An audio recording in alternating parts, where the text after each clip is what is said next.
Now we're going to go through a quick instructional on how to move the chess pieces.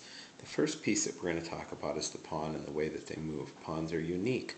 They don't move the way that they capture. They're the only piece that does that. Pawns can either move forward 1 square on their first move, or they can move forward 2 squares on their first move.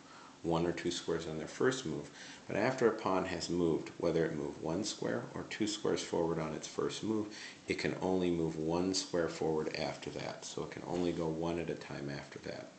So basically pawns then are also the only piece that cannot move backwards. This is illegal. A pawn cannot move backwards. They also do not capture forward. So if you push all 4 pawns out into the center of the board, these pawns are attacking this way, diagonally. It is not like checkers. Many people think, oh, well, then the pawn jumps over the other pawn and he captures him like this. This is not correct. Pawns do not jump over other pawns. In order to capture, they simply move to the square where the enemy pawn is and they capture it.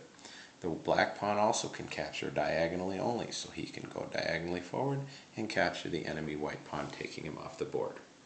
Now, queens also move and capture diagonally or straight, but bishops do the same. So the bishop can move diagonally. He can go 1 square diagonal, he can go 2 squares diagonal. He can move backwards. He can move 3 or 4 squares diagonal. He can move backwards.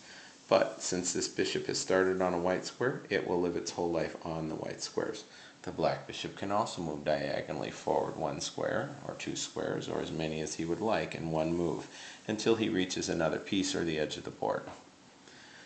The queen can also move diagonally, so you can see the white queen here will move out diagonally. She can go diagonally in this way. She can move back diagonally, much like a bishop. The king also moves diagonally, but he can only go 1 square at a time. So that's the complete move for a king, diagonally forward or diagonally back. But the queen can also move straight forward and capture. So you can see the white queen has now captured the enemy pawn, landing on the square where it was. This is how you do all captures.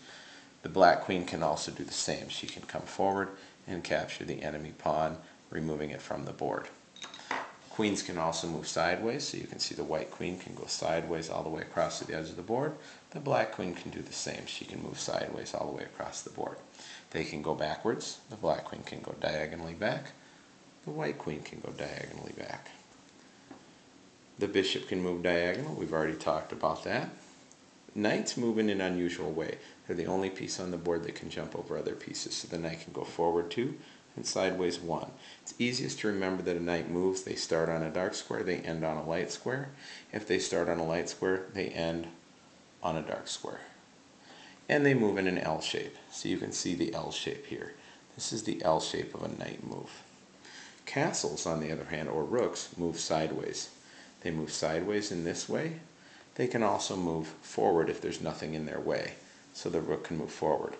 The queen can move sideways. And the castle or rook can also move sideways just like this. So you can see that queens and rooks move very similarly. Essentially the queen moves in the same way that as a rook and a bishop combine. These two pieces combine to form one queen.